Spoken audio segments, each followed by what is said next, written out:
My name is Nico Marcolongo. I am the program manager for the Challenge Athletes Foundation Operation Rebound program. This is a mission that's very close to my heart. After serving a couple of tours in Iraq and seeing some of the injuries that were a result of that conflict, I felt an obligation, if you will, to continue my service and help at the back end when these troops get home with these injuries and help them to continue in life and continue leading a successful life. Well, the mission of the Challenge Athletes Foundation Operation Rebound program is to empower our injured troops and first responders through sports. And the way we do that is providing athletic equipment, competition and training expenses for any sport our troops and first responders want to do. Whether that's riding bikes with their kids or winning gold in the Paralympics. Really, the objective is to get our injured troops and first responders from the front line to the finish line. The population that we serve through CF Operation Rebound are active duty service members, veterans, and first responders, police officers, firefighters, and paramedics. Anybody within that demographic who has a permanent physical disability, we bring them into our program so we can empower them through sports so they can excel in life. And sports is not the end-all be-all. For example, we'll get troops involved through, say, a surf clinic that we do here in conjunction with the Naval Medical Center here in San Diego. And sometimes that's the first activity that they'll do post-injury. They can get out in the water, they don't have to have used their limbs, or any limbs for that matter, to have mobility in the water. After they build that confidence through getting involved in sports and other physical activities, then they go on to do other things, whether it's public speaking or even getting jobs. And what we're seeing now across the country is with more and more troops wanting to become active, seeing people out there who are doing activities and saying, you know, I can do that too, even though I'm missing a limb, or I'm in a wheelchair, or I'm blind. I can go out and do that. It's pretty phenomenal because what we're seeing is an increase in overall well-being. Now, when we see that increase in well-being, again, they end up using fewer medications. They are relying on our medical system a lot less. They're losing weight, they're becoming healthier, and they're becoming more independent. And that is truly the return on investment that you're getting when you support CAF Operation Rebound. There are a number of ways to be involved with CAF Operation Rebound. Of course, using your voucher this evening and choosing our charity is one way. We also encourage you to come out and get involved on a more personal level with our athletes. Come out to our events. Come out to the San Diego Triathlon Challenge. Come out to our Thursday Surf Clinic, 17th Street Del Mar, every Thursday from 9 to noon. Visit some of these men and women. Come out and surf with them. Come out and swim with them. Come out to the Buddy Bowl charity flag football tournament in November. Come play football with them. Go out to one of the events such as the Ridiculous Obstacle Course or the Mud Run and run side by side and do obstacles. We really want you to become partners with this program and develop personal relationships with our troops and first responders.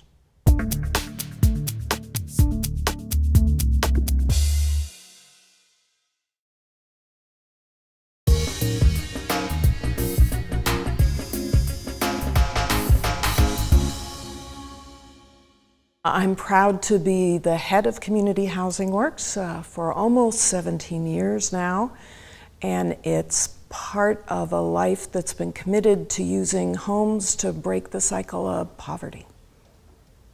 Community Housing Works helps people move up in the world through opportunities to own a stable home, rent an affordable apartment, and use those tools to achieve their dreams.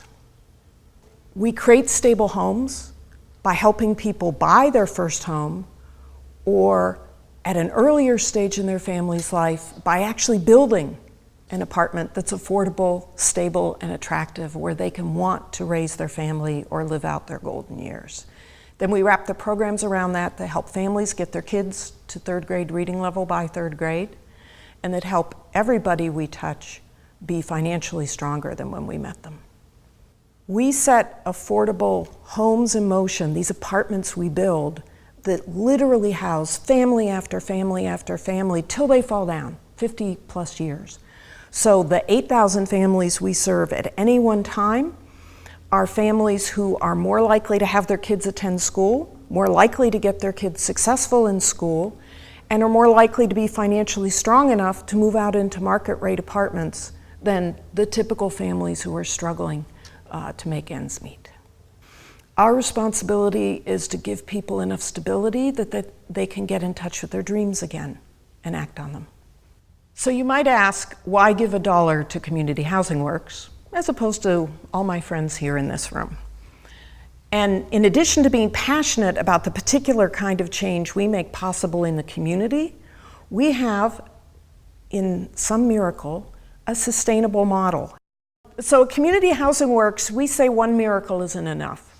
Creating an affordable apartment isn't enough. We want to create this other miracle. It gives the services that lets that apartment transform a parent's or a family's life. But the wonder of it for a donor is that the first miracle isn't paid for by you all.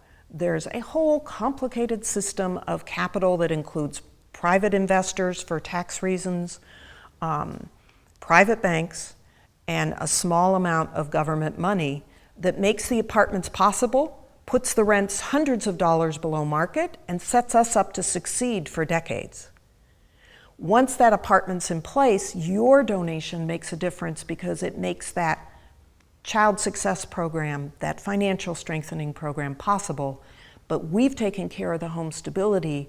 We need you for the dreaming.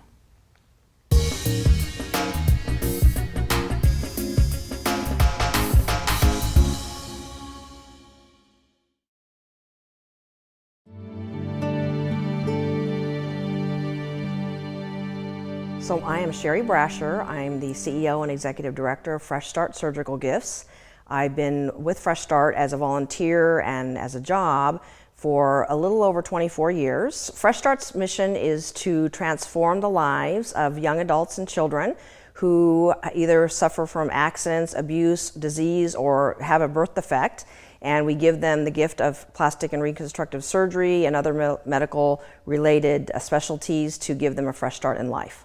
So we serve the disadvantaged children primarily. Half the kids are from the US and half the kids are from outside the US.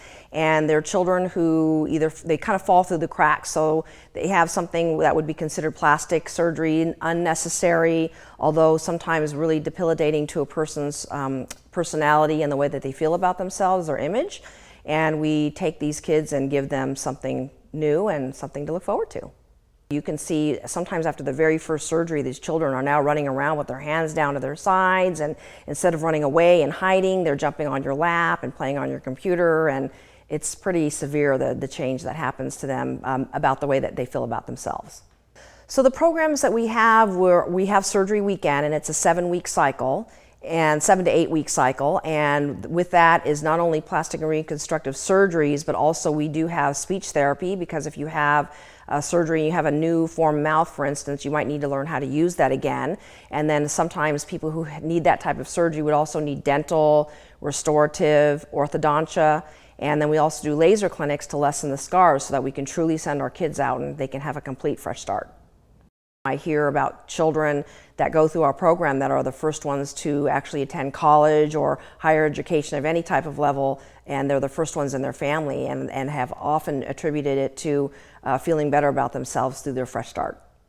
One of the most important responsibilities is to be able to follow up with care and to be able to make sure that we don't just do one surgery and lose track of that patient. So we want to stay with them to make sure that they progress and really have a very successful end result. So it's important to make sure that we are here in perpetuity, and thankfully we had a really generous donor who was able to give us a separate foundation so that when people donate, it goes directly to the kids. But the most important thing is it ensures that we'll be able to follow these kids and not just drop them off at any particular time.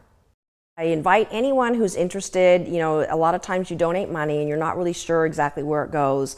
But I invite anybody to come to our surgery weekend. Just let me know that you're interested. We'll put you in scrubs, we'll take you on a tour. You can see these kids before and after surgery and really see where your dollars are going and really witness for yourself these changes that the kids are experiencing.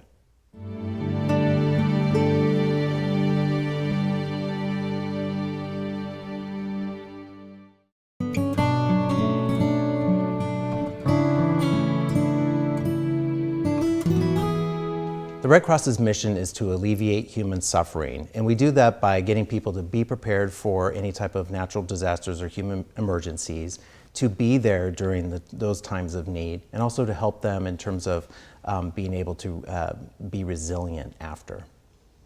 I think people are surprised to know just how many programs we actually have at the Red Cross. I mean, people see us when we have the big natural disaster or human emergencies, so that's really clear. But what most people don't know is we also run a Services to the Armed Forces call center, 724. We're one of 4 in the entire United States that does that.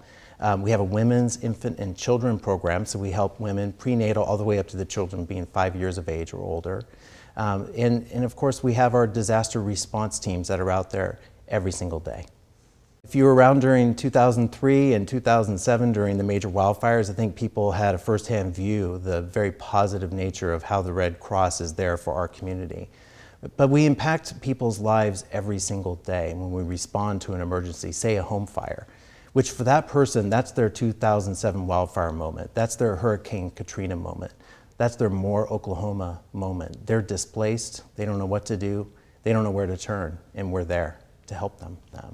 And we're proud to be able to do that, to be there during their time of need. And whether that's with a place for them to stay, food to eat, clothes to put on their back, and to help them with casework going forward, the American Red Cross is there. We have amazing staff and volunteers. They bring that human touch to it. So if somebody's lost their home, if somebody is really at their greatest time of need, we're there with help and with hope, and most of the time with hugs. You know, we're not funded by Congress. I think a lot of people are surprised to hear that. We're funded by the generosity of the American people, and I know that means the generosity of the people that I grew up with here in San Diego County. So I guess our direct appeal is, please give us the resources so we can be here for you, for your families, for your employees, for your neighborhoods, for your friends and other family members. Because without that financial support, it really puts us at a little bit of a risk to be able to provide the level of support that we need here during those times of crisis. This is an opportunity. Will the people actually take advantage of it? Because it's more than just voting with that $100 voucher. It's more than that. This is an opportunity to really get engaged and to get involved and actually be part of the solutions that we need in our community. So I invite people, whether they're joining us at the Red Cross or one of the other very worthy organizations, get involved. Take it beyond just this evening. Just do it.